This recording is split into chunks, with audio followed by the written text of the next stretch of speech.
if you manufactured a car wheel and the car wheel explodes because you used bad materials in that case, in the car wheel, then we have some well-developed laws and intuitions around like, okay, well, we sue the car wheel manufacturer. Software doesn't have any of that really yet. We've sort of operated in this rules-free zone where everybody was like, software's so cool, I guess we'll just let it happen. And I think that age is coming to an end.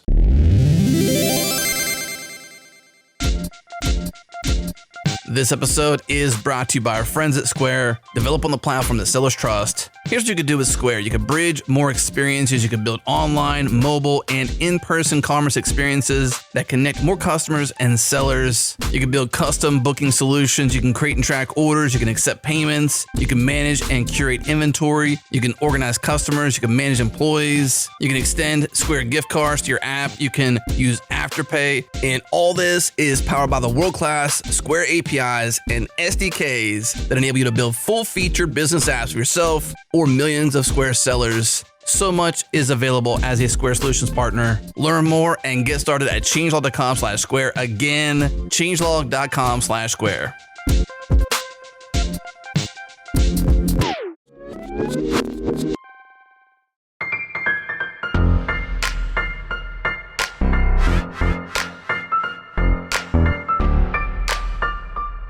Let's do it. It's go time. Welcome to Go Time, your source for diverse discussions from all around the Go community.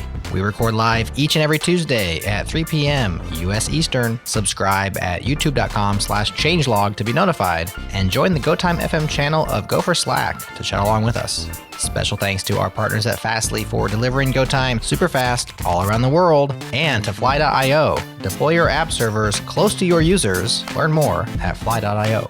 Okay, here we go. Hello and welcome to Go Time. Today we are going to be talking about who owns your code. A question that certainly has been on my mind. So we're going to be exploring who owns the code. The company? Is it the engineer? Is it the team? Is it all of the open source contributors if it's a project? How about when you're using AI, machine learning, GitHub Copilot? Is it still your code? I'm really excited. We have a really brilliant guest with us today. We have Luis Villa, who is a programmer turned attorney who has been involved in open source since college. He's worked at Mozilla, where he revised the Mozilla public license, at Wikimedia Foundation, where he also briefly led the community team. And as a lawyer, he's worked with Google, Amazon, and many other small startups. So currently he's the co-founder at TideLift, which works to make open source better for everyone by paying maintainers. Want to hear more about that? But before that, I'd like to introduce our co-hosts. We have Chris. Hi, Chris. Haven't seen you in a hot second. Hello. I am back after a very, very long but much needed break. So I'm feeling rested, and I'm ready to get into the meta of this Who Owns Code. It's going to be fun. You're ready. I'm ready. It's a very interesting topic. And the beautiful Natalie. I've seen you, I think, far too often for your own liking in recent weeks. My wonderful co-host. It's like our weekly one-on-one, but it's not one-on-one. Weekly one-on-one with anyone who decides to tune into the live. Weekly anyone, I like that. Yeah, weekly anyone. Beautiful. Me and Natalie don't do one-on-ones, we do anyone's.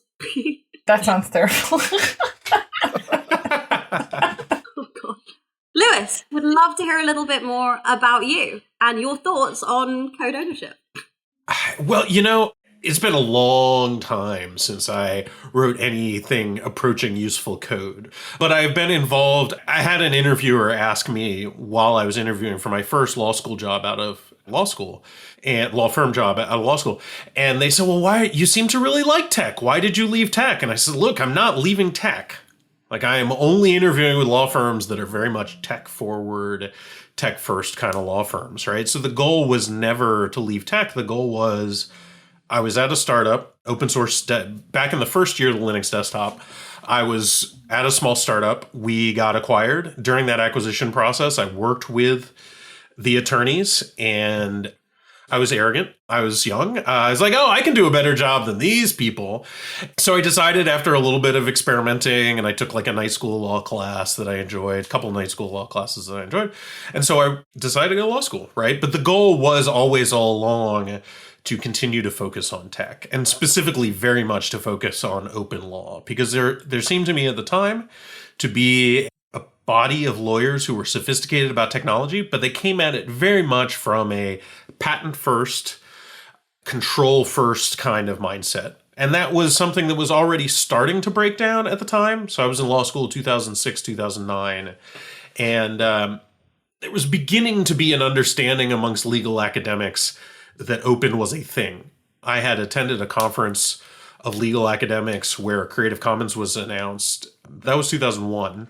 So there were some legal academics who got it, right? And in fact, I pretty only applied to law schools that had at least one faculty member who had written something that indicated that they got it in the slightest amount. So that meant applications were easier because there wasn't that many schools to apply to.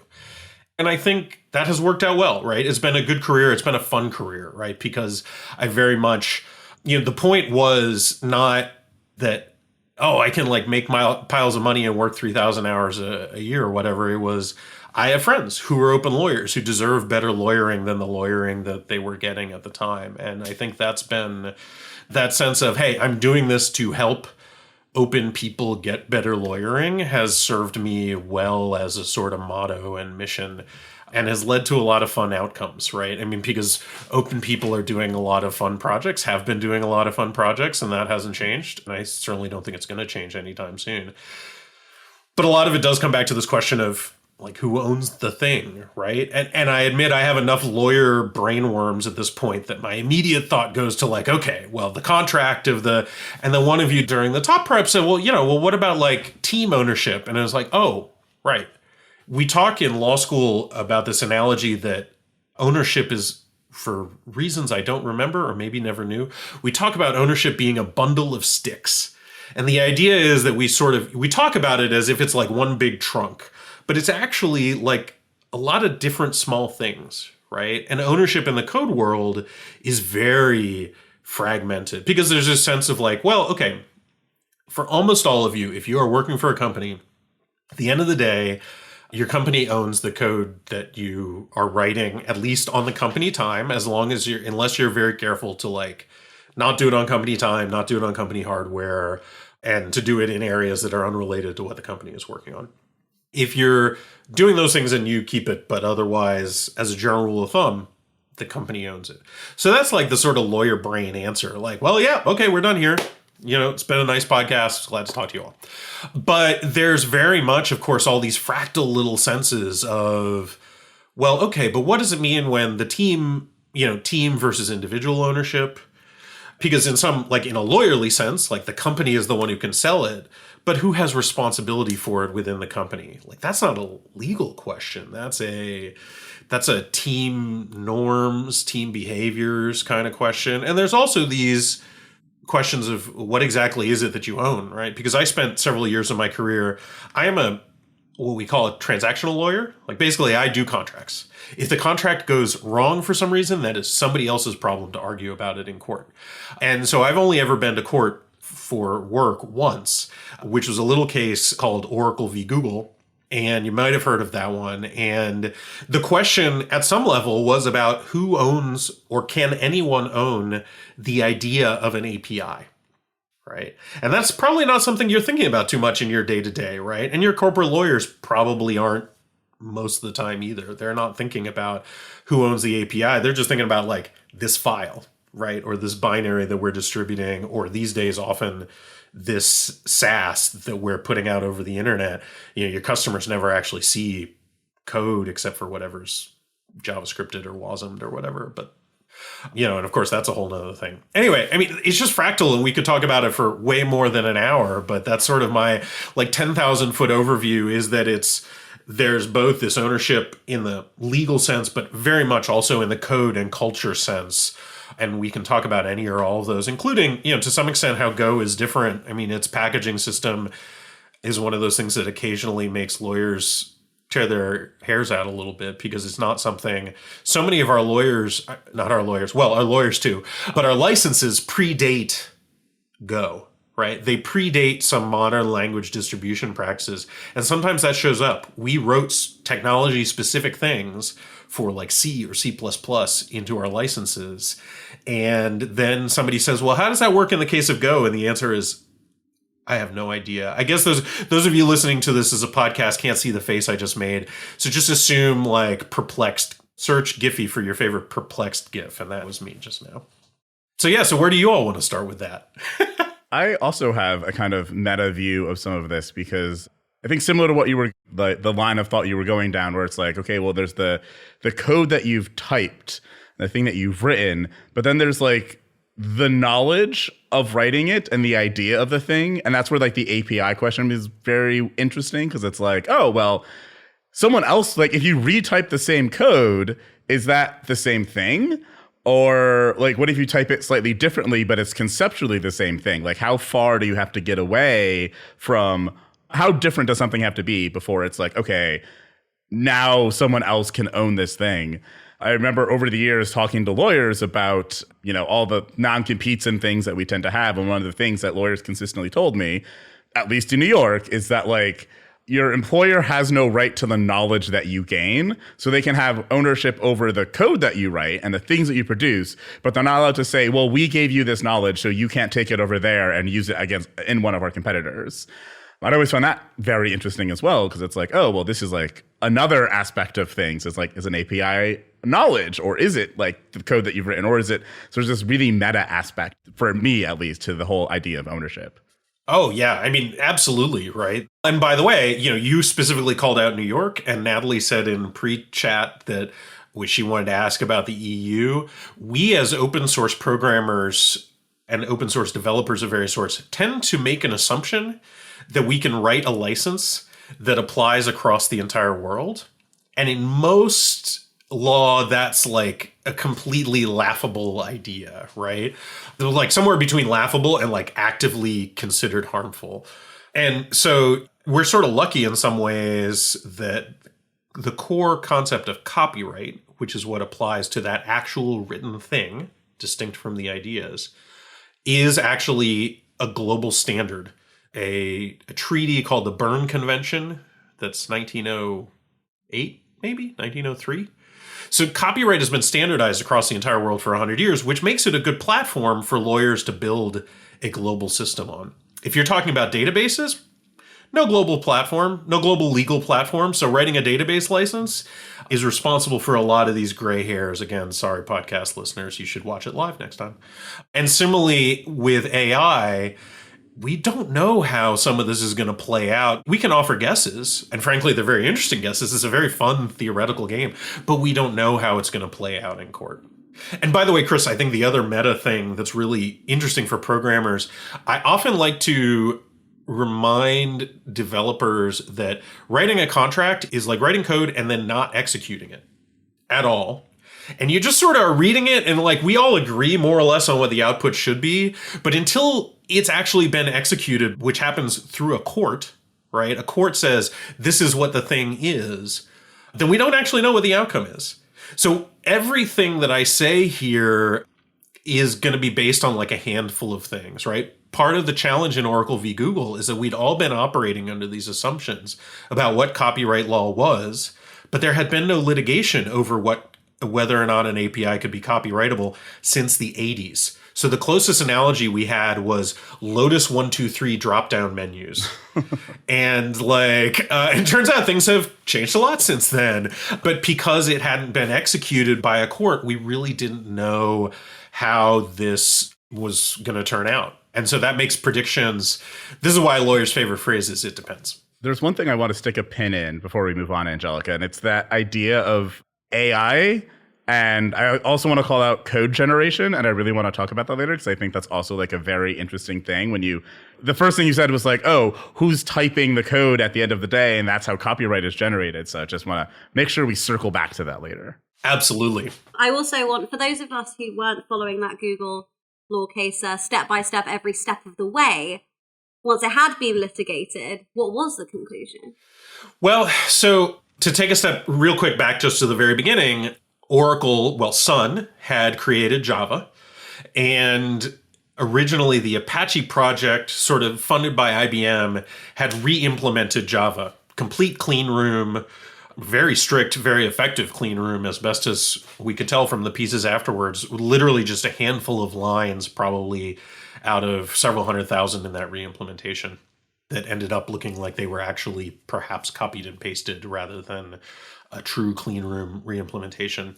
And so Google used that Apache re-implementation in their Android phones. And ultimately what happened after literally a decade of litigation, I think I was on my fifth job by the time the case ended, like from when the case, actually 6 jobs from when the case started to when the case ended. The case started with essentially Oracle claiming, there's some other stuff I'm going to leave out for simplicity, but Oracle claimed that copying and re-implementing just the API headers was a copyright violation, and that therefore all of Android should have to be licensed from Oracle for, they originally asked for 5 billion. I think by the end of the case, they were asking for 15 billion, something like that. The courts found essentially through a series of rulings over the years in this case that an API could be copyrightable independent of the implementation, but there was a plausible, what we in the US call a fair use argument, that essentially if you re-implement in a way that's particularly transformative, right? Like you're doing something that is really different than what the original authors or copyright owners of the API intended to do with the API, then you have an argument that it's okay to reuse that API in that way through re-implementation. Lawyers like to say that fair use is simply the right to get sued. It's ambiguous. It's one of these things where, again, you can't know ahead of time what the outcome is going to be. And that, of course, makes it a playground mostly for large companies, unfortunately, right? So I think in some ways that was not a great outcome. It was a better outcome for open source than what could have been, than what Oracle wanted to have. But it wasn't an ideal outcome.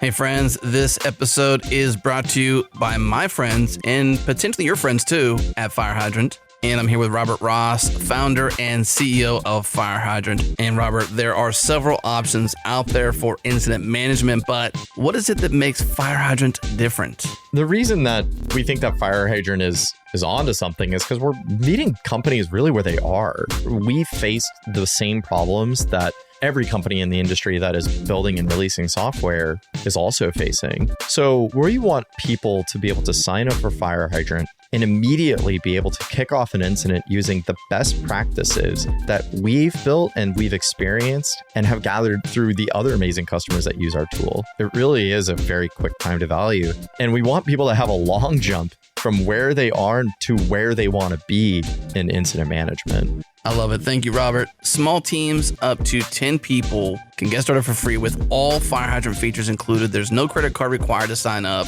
They are making it too easy to get started, so check them out at firehydrant.com. Again, firehydrant.com.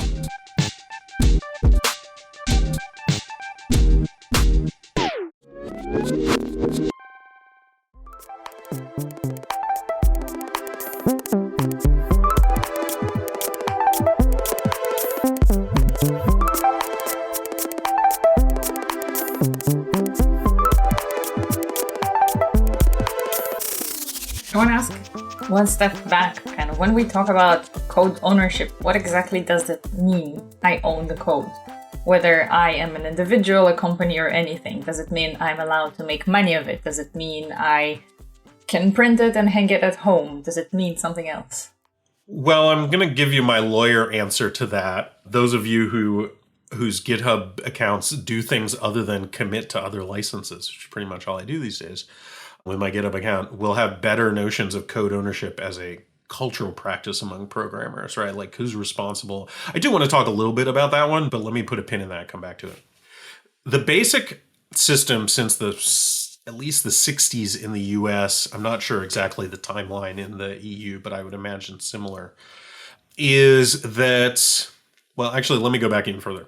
Copyright is intended to protect creative works. So what do you have to do to get copyright in a thing? And I'll explain what copyright is in a second, but let me start with what you have to do. And what you have to do is you have to write down something that's creative. Write down can be broad, right? It can be sculpting but you have to take it out of your head and put it out into the real world in some way. That can be typing it in a computer, can be, like I said, sculpting it into a sculpture. Sculptures can get copyright. It can be a work of art. So it can be oil painting or whatever. It can be a Vim poster. I mean, honestly, these days, my development environment is Word, but I used to be an Emacs guy. So that is the key thing, is you are doing a creative thing and can be mediated by tools. And Chris, this gets to your point about the, AI and where is copyright in there. It can be mediated by a typewriter or a paintbrush, or I believe, though we don't really know for certain yet, it can be mediated by an AI. But you are doing some creative something and turning that into a fixed thing. All right, so what happens once you've done that? Actually, before I get into what happens once you've done that, is I think there's an important exception that's, in the US at least, that creative, like what does it mean to be creative, is not zero. It's pretty close to zero, but is not zero. There's an important case called Feist versus Rural Telephone. And the holding of that case is literally telephone books aren't creative. And so therefore they don't get copyright. Because what's the point of a telephone book? The point of a telephone book is to literally just mechanically go through a town and have phone numbers for everybody. So it's not it's hard work, but it's not creative. And in the US at least, you have to have some kind of creative something. So if you do like a phone list of the 100 most awesome people in New York City, that's creative, right? You had to select one of the ways which you can be creative under US copyright law is selection. If you pick those 100 people, then hey, you've done something creative. Your list of 100 people is copyrightable. But if you're just every single person who lives in Manhattan, that's not creative. You don't get protection. And that plays into questions of databases. And ultimately, I think, and we might not have time to get to this today, but the question of the models themselves, right? Because there's both the output of models, what's the copyright on that? And the models themselves, we don't actually know if they're copyrightable. That may be too esoteric. Might have to invite me back for another one for that. But okay, so you've created this thing. So now what do? So now you've got copyright. What does copyright let you do? Copyright lets you control what others can do with it. Right? It lets you decide who gets to use it, who gets to share, who gets to redistribute it, who gets to modify it within certain limits, but it's pretty strong, right? So the limits include what's called first sale doctrine, which is, hey, I sold it to somebody, they can usually sell it to one other person. First sale doctrine made a lot more sense in the era of like books. And like that's what creates used bookstores is first sale doctrine. It means that I bought the copyrighted thing and now I can give it to a used bookstore and they can resell it. In the digital age, first sale doctrine is a little more complicated. But suffice to say, like that's one of the limitations. Similarly, fair use says, hey, if you're using this for education, if you're using this for nonprofit purposes, I'm oversimplifying a little bit here. The tests around fair use can be a little complicated. Critically, in our digital age, fair use in the US has expanded quite a bit to include what's called transformative use, which is to say, hey, you're doing something super new, super different. Courts are often going to allow that in the name of sort of not impeding progress. So for example, Google Book Search is in some sense like the biggest copyright violation in all of history, right? Because it's literally copied systematically millions of books, made these digital copies. But then a court said, well, but actually it's so different. It's so great. And they put strict controls around, you can only get a few pages at a time and authors can opt out if they want after the copying has been done. So like Google Book Search is a good example of what transformation means and potentially analogous to what Copilot is doing, right? But we don't know. I mean, the flip side of this, right, is that we just had court cases. We had a court case a couple of years ago about the song Blurred Lines, some of you might have heard, right? And courts there actually said that, even just sort of copying the style of the artist could potentially be a copyright infringement, which was a big surprise to a lot of lawyers. A lot of lawyers still unhappy about that case. Next week, there's going to be, or no, tomorrow morning, actually, maybe, there's going to be a case about Andy Warhol doing a photograph of Prince that Andy Warhol transformed into one of his Andy Warhol canvases. And the Supreme Court, it's a little weird, but I think that case might actually have a lot of impact on artificial intelligence. Because we've all played with Stable Diffusion or Midjourney or OpenAI or whatever to create foo in the style of Bar, right? Well, if Bar is still alive and still has a valid copyright, maybe that's a problem. We don't really know yet. I saw a research paper yesterday that said if you prompt Copilot to do code in the style of, forgetting the guy's name, Petrov, I think, a top Python programmer, that you will actually get fewer vulnerabilities in your code if you prompt Copilot with the name of a top maintainer. And flip side, the paper's author was honest enough to note that they prompted with their own name and the number of vulnerabilities went up, which I thought was nice and humble of them. So style is an issue that could potentially come up in code as well. That was a very long-winded answer to your question, Natalie. I apologize. No, that was interesting. So you said that for code ownership basically means who is allowed to sell and to profit of that, who is allowed to give it their own personal interpretation. Yeah. It's also who's there to answer in case of a problem, right? I wrote a piece of code that made my work lose a lot of money. Is the ownership on me? Yeah, I mean, so that's where it gets complicated. And we have really good answers for that in the case of things like if you manufactured a car wheel and the car wheel explodes because you used bad materials in that case, in the car wheel, then we have some well-developed laws and intuitions around okay, well, we sue the car wheel manufacturer. Software doesn't have any of that really yet. We've sort of operated in this rules-free zone where everybody was like, software's so cool, I guess we'll just let it happen. And I think that age is coming to an end, to be perfectly honest, actually. I think the European Union has published in the past year, including one last week, 2 weeks ago, papers on liability for software, right? The idea of if a car wheel explodes and causes a car accident, we have a very clear idea of how we should figure out who is liable for that. If an AI goes wrong or software goes wrong and the car goes off the road and causes the exact same accident, we actually have very little idea how we should apportion liability, right? And it's not necessarily about, that is, for practical reasons, those kinds of things tend to look the same, right? Because at the end of the day, the company that commissioned the code is also the company that sold the product. So you tend to see those things tied together, but there's no formal reason for that, right? Like copyright law doesn't, especially because copyright law historically was about things that didn't cause car crashes, right? Historically, copyright law, literally modern copyright law in the US is in large part because of player pianos, scrolling wheels, what you saw in Westworld, scrolling wheels with little punch holes that caused a piano to do things. Pianos didn't run off and kill people. So copyright law doesn't really have much to say inherently about product liability. And that's something that we are, I think, screaming towards a very high velocity, at least in the EU, and I suspect because of AI in the US soon as well. I feel like there's an interesting component to that as well, because when you think about what we create, we're just creating words on a page. The manufacturing process of turning that into something that does something is not necessarily something that the person who wrote the code does. So it's something that somebody else does. And then there's all of the the machine you run it on, if a bug does happen with a car that's driving, is it the fault of the person who wrote the code? Is it the fault of the machine? Is there a problem with the machine? Who gets the blame? And I think that gets extremely murky because we're dealing with such new stuff that we have never had in the existence of humanity. Yeah, I mean, the original history of this in the English and US law systems was that literally to get to that point where, hey, the car wheel explodes, we should sue the car manufacturer. involved a lot of people dying in train accidents, and the train companies being like, oh, but that's not our fault. We just laid the tracks, bought the train, bought the coal.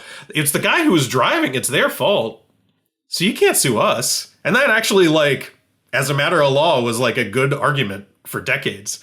And then the number of accidents as trains became ever more present as part of our economy, as part of simply how things moved around. Well, the technological change drove a change in understanding, right? Because that rule was originally from like, hey, some dude on a horse, it's not my fault if he's like my squire or whatever, pick your ancient British legal term. You know, if they're out on my horse, like genuinely, it's sort of not my problem if they like caused an accident. You know, I mean, yeah, I own the horse, but like, and so the train companies for a long time were like, well, look, it's just like a horse. This train is just like a horse. I can't be responsible. And so at some point, the legal system was like, actually, this is ludicrous. And so a combination of courts and Congress changed the rules to make the train companies more liable. No surprise, the trains then started getting safer. Yeah, Angelico, I've actually got a British person on this podcast, I believe. So why am I not asking you the proper terms here? Yeah, sometimes the footman's fault. Well, that's exactly it, right? It's the footman's fault. And so I think is both an exciting and a terrifying time for lawyers that we are in the midst of one of these very rare technological changes, right? AI, I think in particular, is going to be that new train. Nobody really understands. Nobody wants to take responsibility. For Chris, as you say, like super good reasons. This stuff is literally the most complicated systems ever built by humankind. We like, even in the best case, have only the vaguest sense of how it works. And like, good luck explaining it to a judge. I had a conversation with some lawyer friends last week that was like, how would you explain, and these are like fairly sophisticated, you know, like most either are programmers or one of the is like married to a programmer, like and we've been doing tech law all for cumulatively many decades. How would you explain machine learning to a judge? And we all just sort of stuttered in horror at that thought, right? Because it's a really, again, I mean, even to programmers who haven't thought about it, it can be really hard, unintuitive. The vocabulary is changing all the time. The technology is changing all the time. And to try to explain it to Congress or to a judge is a scary proposition. It's an exciting, whoever gets to do it first, that's going to be a super great lawyer job for somebody. But also like, boy, when you screw it up. I mean, we felt a lot of pressure in the Google Oracle trial, right? That this was something that if we got it wrong, it would really hurt open source. And I suspect every good lawyer, of course, cares about their client, but some clients are just represent one client and other clients represent these big systemic changes. And you feel that weight as a lawyer. I feel like there's a other side of the problem as well, because it's like if you try and assign blame to the person who like owns the copyright of code, there's a huge amount of code that we all depend on all the time that's maintained by like some random dude in Nebraska, like individual people. And it's like, well, if you can sue to get to them because something they wrote caused some problem somewhere down the chain, then that's obviously a problem. Because I can kind of see the chain where it's just like, well, who actually gets the blame for the bug that was written or the problem that happened with the code? Because you can easily just like keep tracing that back further and further and further and further by like passing on the blame. So it's like, once again, with the train, it's like, well, I didn't create that wheel. Someone else created that wheel. So that's their problem. Or like with the Spectre Meltdown hardware problems where it's like, oh, well, it's not my fault there was a breach. The processor shouldn't have been speculatively executing. Like there's so many like weird arguments that you have because of this stuff that we don't really understand what it is right now. Yeah, and I think applying the old models is probably going to get us some very bad outcomes. And unfortunately, the way the legal system learns sometimes is by having bad outcomes. Everybody stubs their toe on it, and then you sort of fix that up as we go. But some people end up being caught in the middle. You know, that guy in Nebraska, I assume all the listeners here have seen the XKCD comic about the guy in Nebraska. The problem is, of course, it's not even just one guy in Nebraska. It is a tower of 10,000 guys in Nebraska. And so, you know, I do want to talk a little bit about the day job here because I co-founded a company called Tidelift. And Tidelift's mission, as we said at the top of the show, is to make open source better for everyone, in part by paying the maintainers. Because what we're seeing happen all the time, we saw it happen a couple times this week just in the JavaScript community, is The solution to this kind of problem that you've identified, Chris, so far is we'll just start applying standards, right? So like we've got the OpenSSF standard security scorecard. We've got salsa.dev, which is a different kind of security scorecard. GitHub caused some controversy by saying, hey, we've identified the most popular, I think only NPM for right now, projects, and we're sending you all a free two-factor authentication key. And also we're like mandatorily turning on two-factor authentication for everybody. And a couple maintainers for various reasons were just like, that's too much work. That's going to complicate my life. It's going to break my build scripts. And like, we can go back and forth about like whether or not two-factor authentication in some of these cases is a good idea. But I want to step back. I mean, I generally think two-factor authentication is a good idea. Don't get me wrong. But like, that's the easy case. It just gets harder from there. Right? Like, okay, well, what do we need to do to sign our binaries? Go, I understand that's a mostly solved problem. Like signing modules is a mostly solved problem. In a lot of other language ecosystems, it is not. So, okay, so there's extra work, right? And we've just created this extra work, Chris, as you say, on some guy in Nebraska, or actually a stack of 10,000 some guys. And I apologize to listeners. It's probably grating for me to hear, for me to say 10,000 guys, but I think it's worth both admitting that this is a problem, and I think saying that this is the part of the problem of the gendering of open source is very much that in a world where women are often called on to take on more than their share of household duties and home care, child care, elder care, if we're not paying people to do open source, well, guess what? That's part of how we get guys doing it, because guys, for various cultured reasons, have more free time. That's an important side note that I think is important to say. Anyway, we're putting all these new requirements on people, Chris, because of exactly this intuition you've had about like, but we're doing nothing to make open source more fun, easier. Like all we're doing is loading more work on top. And I think at some point, I think we're already starting to see it in some communities. People are going to snap. People are going to walk away. People are going to say, so what do we do? So what Tidelift does to help address this problem is we say, hey, we go to our customers and we say, you're going to get more predictable, more reliable open source if developers follow these standards. They're not going to follow these standards on their own. You should pay them. So if you want the stuff you use to follow those standards, write us a check. We will go out, find those developers for you. Hopefully we already have a contract with them from other customers, but we'll go out, find them, and pay them. And in order to get some of this work done. Now, there's a lot of challenges around this, right? In part because guess what? Nobody wants to pay for open source. It should be free. And like, well, guess what? If you're liable, all of a sudden, maybe it's not free. And I think one of the interesting things that we're going to see in discussion about these EU regulations, for example, they contain exceptions for open source. Their definition of open source sort of looks like it excludes commercially sponsored open source, which, as we know, is a lot of open source these days, right? We don't know how that's going to play out. We don't know what it really means. Like their definition is vague enough that like maybe it only includes a small slice of open source, or maybe it includes a lot of open source. We don't really know yet. I'm sure that's going to be lobbied over. And in fact, I'm going to publish something hopefully tomorrow or Thursday on dev.to about what open source developers can do to help lobby the US government on this topic. But a lot of the same things going to apply to the EU government as well. Yeah, I think one of the thoughts I had during what you were saying is I've expressed this in private to some people, and I always get kind of the like, you've just said heresy look or comments. But I have been wondering, like, is open source sustainable as the method of how we do things in this industry? Like, is this like focus on sharing so much of code, like actually going to be something we can continue doing in the future, since there's so much ambiguity around all of this? And quite frankly, I think it also just like atrophies the whole industry, because we're not rewriting things. We're not reimagining things. Like, I think that's one of the core problems with copyright in general, right? There's this whole thing that Disney has done where it's just like copyright used to be like 20 years. Now it's like almost forever, or as Disney would like to have it, actually forever. So it's like, oh, well, now these things are just kind of sticking around and it's so much harder to like move things forward, right? It was like, if I remember the kind of genesis of copyright, or the vague genesis, it's like, we want to protect people, like make it so they can profit off of their creative work for some time, but then it goes back into the general pool of things so we can kind of continue making progress forward. Yeah, boy, that sustainability question is a big one, Chris, and I really don't know.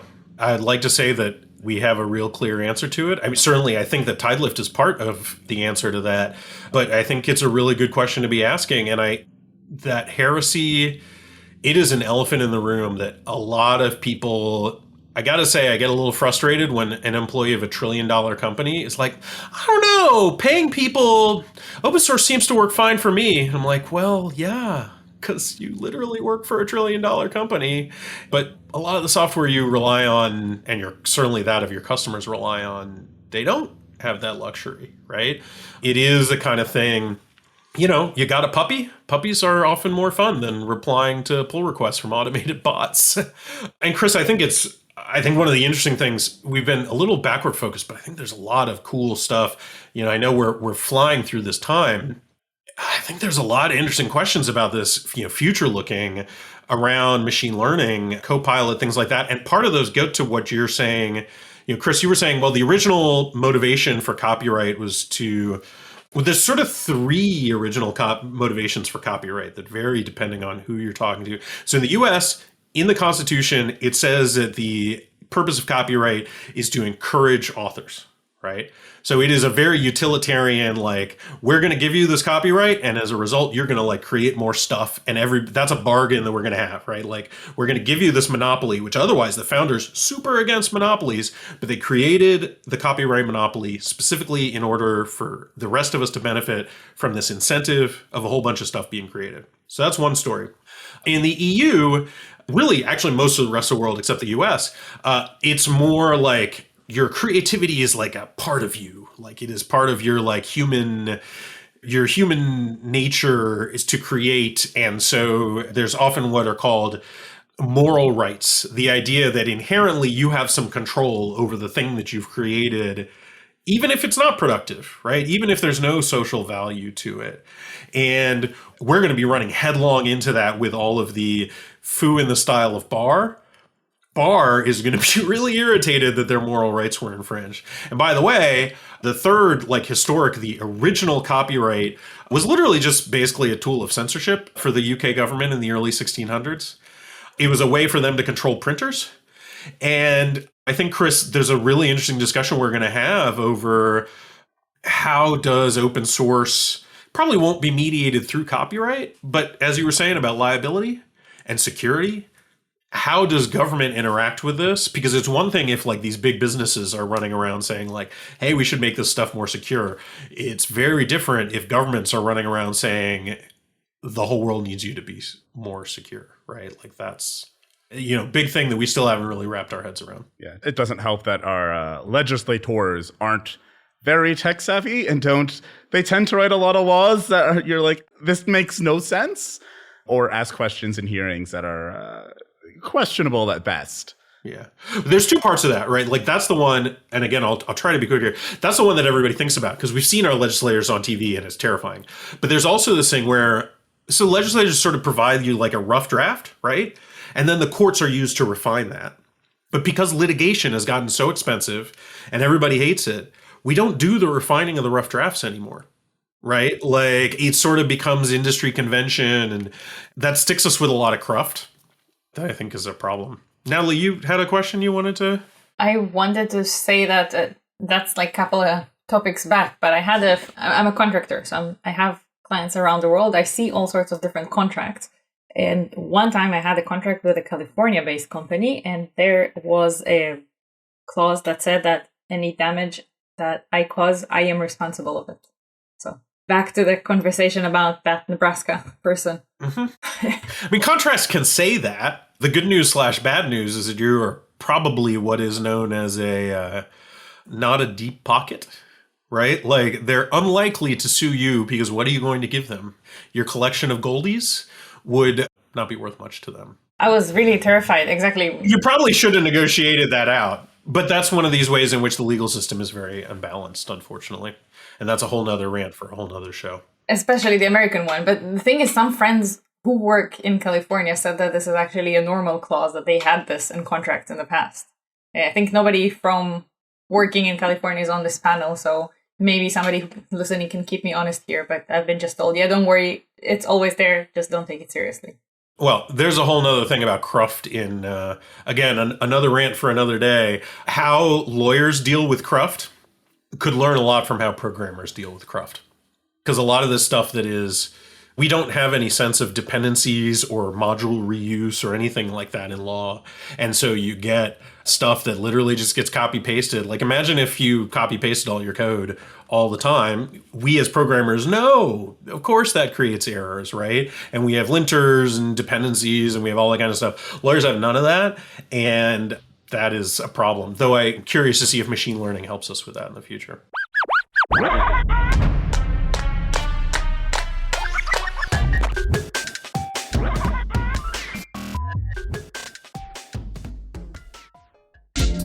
This episode is brought to you by Honeycomb. Find your most perplexing application issues. Honeycomb is a fast analysis tool that reveals the truth about every aspect of your application in production. Find out how users experience your code in complex and unpredictable environments. Find patterns and outliers across billions of rows of data and definitively solve your problems. And we use Honeycomb here at Changelog. That's why we welcome the opportunity to add them as one of our infrastructure partners. In particular, we use Honeycomb to track down CDN issues recently, which we talked about at length on the Kaizen edition of the Ship It podcast. So check that out. Here's the thing. Teams who don't use Honeycomb are forced to find the needle in the haystack. They scroll through endless dashboards playing whack-a-mole. They deal with alert floods, trying to guess which one matters. And they go from tool to tool to tool playing sleuth, trying to figure out how all the puzzle pieces fit together. It's this context switching and tool sprawl that are slowly killing teams' effectiveness and ultimately hindering their business. With Honeycomb, you get a fast, unified, and clear understanding of the one thing driving your business: production.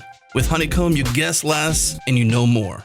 Join the swarm and try Honeycomb free today at honeycomb.io/changelog. Again, honeycomb.io/changelog.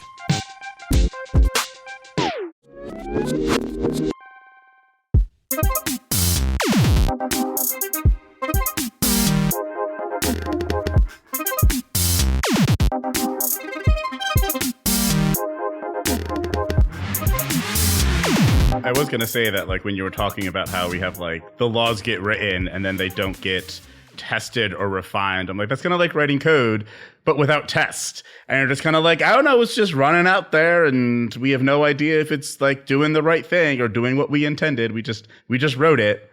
There's no test frameworks, there's no linters, there's no, by the way, when you compile it, there will be somebody else trying to persuade the compiler to do things totally different from what you intended. Like, it's a very adversarial system that's not set up for robustness. Don't get me wrong, it works reasonably well in a lot of cases, but it's mostly because of humans. This was the one thing that drove me nuts about all the smart contract stuff. Like, contracts only work because humans are around to smooth off the rough edges, bridge the gaps. Like, as soon as you start making contracts into code, like, you're just doomed to failure because of all the failure modes of code that we as programmers know and that, don't go away when you have contracts. You just have a more forgiving, at the end of the day, execution environment because at the end of the day, humans are in the loop in a way that they aren't with smart contracts and in the way they aren't with code.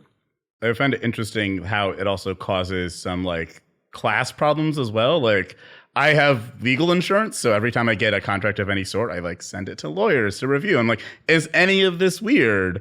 But also knowing that I can just, like, take a pen and just strike through anything I don't like in a contract. But so many people think that's like, oh no, I've gotten this thing. This is, like, set in stone and I can't do any, I have to take it or leave it. And it's like, that's not how this really works. So, like, knowledge also makes it so the legal system's kind of, like, a little bit more wonky than I think it would be otherwise. Yeah, well, and on the flip side, of course, especially in the US, Natalie, I think you're correct to say that this is less of a problem in the EU, though definitely not unknown as a problem. You get lawyers who end up working more defensively than they might otherwise because they're thinking of the person like you, Chris. And so extra effort gets put in, extra layers get put in. And that's not necessarily a bad thing, but it does mean there were virtues to the days of the handshake deal. Right? High trust environments versus low trust environments is a real thing in law, unfortunately, for better or for worse. And it's absolutely, there's all kinds of class and privilege issues around that, again, another rant, another day. And as seems to be the case with every episode we do, Natalie, we're going to have to get you back for a part 2 to go deeper dive. I have one more question that I want to dive into before we go to kind of the unpopular opinion section, which is, and you alluded to this earlier, are there specific considerations when we're talking about Go? I know you talked about kind of package management, but what are the specific, I guess, legal areas when it comes to ownership of code that are brought in specific to the Go software engineering language? I think there's one, I'm getting a little over my skis here, but Go is very much because of the way that you all have done packaging, it has some real implications, I think, it breaks the brain of a lot of people who come out of like other language package managers, right? And it has some stuff that really made sense internally to Google. There's this real question, Chris, you were alluding to it earlier, the guy in Nebraska, XKCD, my impression of it from an outside perspective is that Go wants to make some of that not a problem by like, oh, we'll just grab this specific revision from this specific repo and voila, like we know exactly what this code is and that guy in Nebraska can't hurt us anymore, right? He can't upgrade because we know exactly what it is that we've got here. But of course, that's ends up being a sort of adversarial relationship with that person, right? It means that when that person brings knowledge to the table, brings new versions to the table, there's this sort of assumption, we never really got to it here, Natalie, but I think there's this penumbra of, it's not ownership, but it's sort of entitlement almost, right? And this is certainly not Go specific, but this sense of like, well, I'm using it, and so I'm going to treat it a little bit like I have a support contract, like traditional software. And in fact, open source has sort of encouraged this because it started from this very collaborative community-based culture. And so the norms are like, hey, I'm going to help everybody who shows up in my issue tracker. And of course, at some point you get too popular and that breaks. But we haven't really acknowledged literally the word entitlement comes out of some of the same roots of like the same Latin legal roots as ownership. When you own a thing, you are entitled to do X. And we end up with entitlements without the ownership part, without the payments part, without the labor part. And that really is what sends a lot of things sideways, I think, in open source. That's where Tidelift comes in. And I think also Go, I think, has tried to cabin some of that off with its module ownership, but sometimes where that makes technical sense, it may not always make social sense. And with more time, some other time, that would be a fun conversation to have in more depth with some of the folks who know more on the packaging side than I do, that's for sure. So, I guess the unpopular part is not Go specific, but that's definitely the responsibility lies with all of us because we specifically decided in open source that, well, I'm not owning this thing in like some sense, but we very much decided in other senses that, like, one way of putting it is we decided that use of the code translates into ownership of somebody else's time. And like, that is not, when open source runs the entire world, which it really does at this point, that doesn't scale. And we don't know yet, Chris, to your earlier point of heresy, we don't know how that's going to continue scaling. We don't know what happens when we ask everybody to do really complicated multi-factor signatures on everything. Like, with very few exceptions, people don't hate this stuff. They're software developers. Like, they know security matters. They know signatures help. But they also know they've only got so much time in the world, and sometimes they come home from work and they really just want to pitch their laptop into the lake.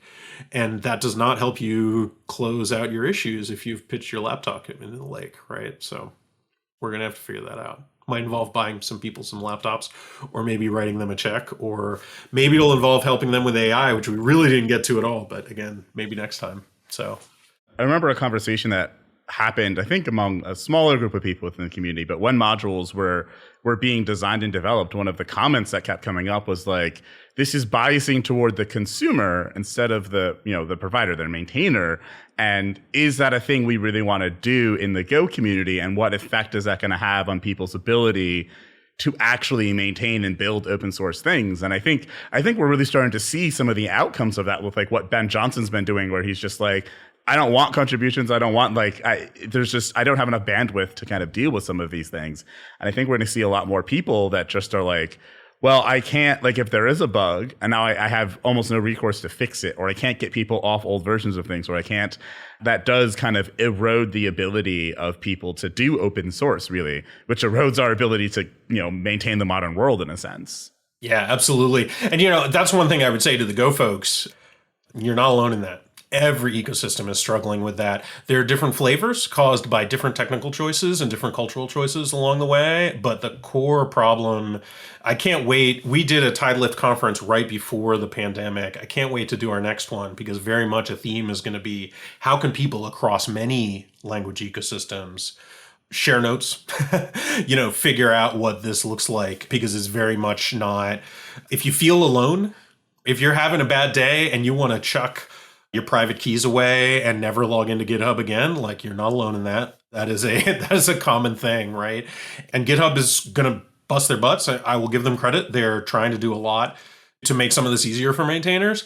But ultimately, Chris, as you say, big companies are going to bias towards doing the right thing for the consumer, right? Like Microsoft has done a lot of amazing things for the open source community, which 1997 me is like aghast that I'm saying that out loud. But at the end of the day, I mean, when it comes down to push or shove, the decisions are often going to be made in favor of the consumer. And we do need to have some of those honest discussions about what that looks like, because Natalie, to get back to some of what you're saying and the overall theme of the show, legal ownership is only part of the story here. Cultural ownership, responsibility, entitlement, all these things are related to, but cannot be solved just by our legal systems. And I think maybe that's my one regret. I have very, very few regrets about going to law school. It was a lot of fun. I met a lot of great people, but people often come to me seeking legal solutions for what are ultimately cultural problems. And I can only the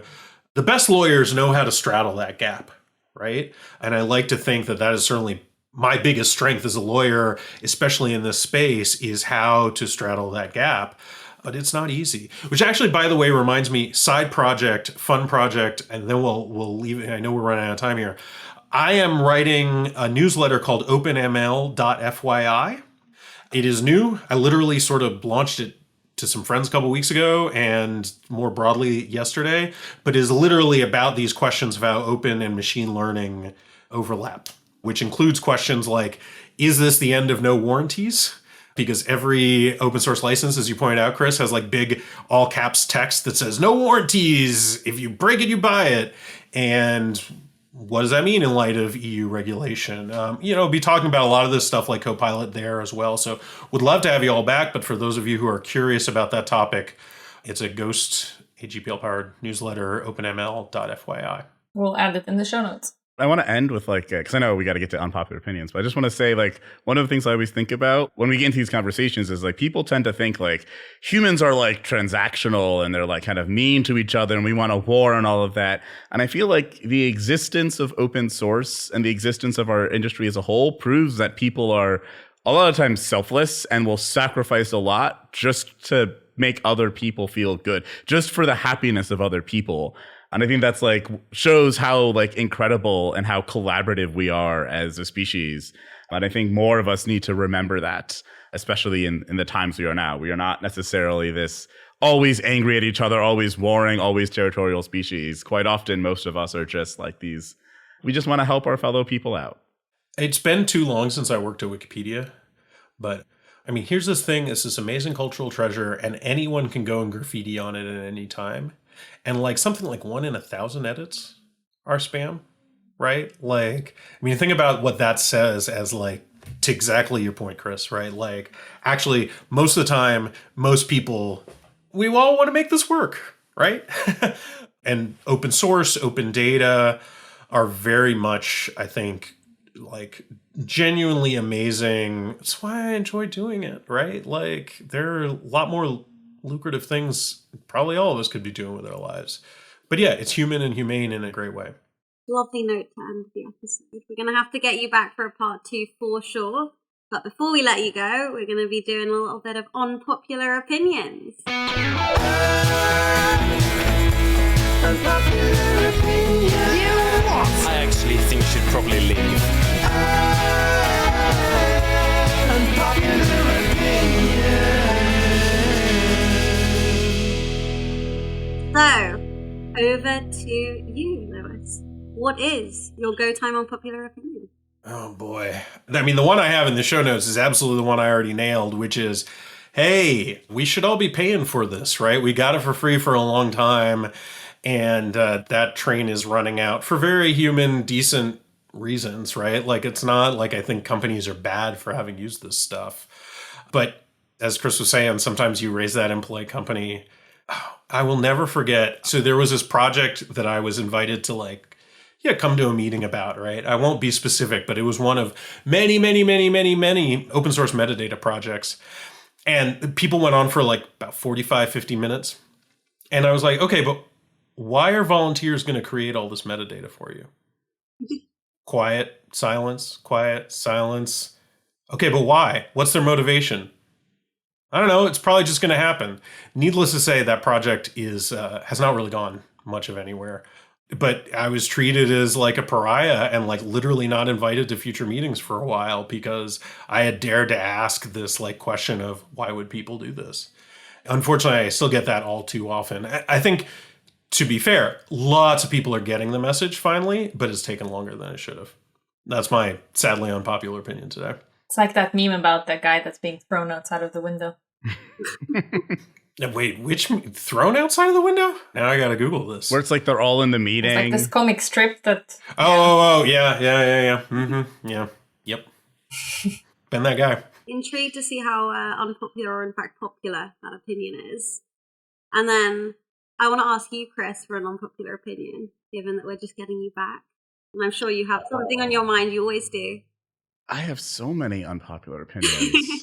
I don't think this is going to be unpopular, so I think most people probably agree, but it's like a thing I want to put out into the universe more, and that is that every tech company larger than probably 20 or 30 people should hire a librarian. We create ridiculous amounts of information, but then we usually just dump it into a wiki, and then we're like, we'll be able to find it, just use the search functionality, or we try and make a docs page, and we're like, users will be able to find stuff. And it's like, there's an actual degree program of people who get doctorates in how to arrange information so people can find it. Go hire them. It's not, you don't even have to, they're not even that expensive to hire. Just go get a couple, a librarian and archivist, and then make your data and your information just much more clean and much more organized. It will probably help you make a lot more money in the long run and make your engineers less frustrated with the world. How come not all database companies and Google and so on hiring librarians and archivists to do this? I'm assuming people don't hire librarians because they just never... I think most people don't know what librarians actually do. I think most people just think librarians are the people that can help you find books in the library, and they don't think much more about that. They don't think about but how do they help you find the books? They're just yeah, they just help me find stuff. So I think that's part of it. And it's just unless you sit down and think about what the problem is, I don't think it's that kind of clear thing. You're not going to look necessarily outside of the world you exist in. You're going to be oh no, this is the world. We can do this with computers. We can just write some code that'll do some indexing and that'll work. I always look at books and I always look at the indexes they have. And I'm someone is trained, probably has a high level degree in how to actually pick what words go in an index. And that's a really challenging job because there's a crap load of words in a book. And you're well, which ones do I pick and put in that index? It's well, no, that's a hard job. And yet books forever, well, not maybe forever, but for a very long time had indexes. And it's well, we should probably get those people. But yeah, I think most of the time it's we as technologists are just no, our technology will just do it for us. We'll write some stat stuff or some ML or AI or whatever, and it can obviously replace the thing that humans have been doing very well for a very long time, even though we have no idea what that degree program or industry is at all. Typical things that we do. The Times published a book review yesterday of a book on the history of indexes, which apparently has 3 separate indexes, this book on indexes. So looks really interesting. And I promise I did not tee that up. It's not overt company. Yeah, the New York Times actually does some really good work. I genuinely forgot that there. I'll drop your check off later.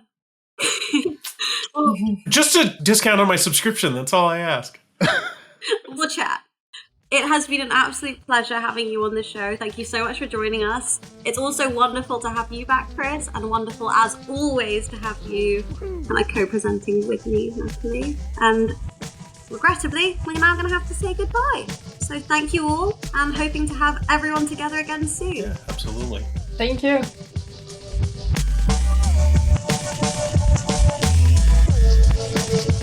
If you enjoyed hearing from Lewis on this topic, take a listen to JS Party episode 188. That one's called We Ask a Lawyer About GitHub Copilot, and that lawyer is, you guessed it, Louis Villa. I loved that episode and I learned a lot from it. You might too at jsparty.fm/188. And of course, you gotta subscribe to GoTime. If you haven't already, head to gotime.fm for all the ways. Lastly, let me say, if you get value from GoTime and anything else that we produce here at Changelog, return some value at changelog.com/++. Directly support our work, make the ads disappear, and get in on some fun bonuses while you're at it. Thanks again to our partners, Fastly and Fly.io. They help us make GoTime possible. And to the mysterious Breakmaster Cylinder for keeping our beats banging each and every week. Next time on GoTime, we have a Halloween treat for you. Matt Ryer hosts a gathering of ghouls and ghosts telling spooky stories to scare devs. Stay tuned for that. It's going to be a good one, and we'll have it ready for you next week.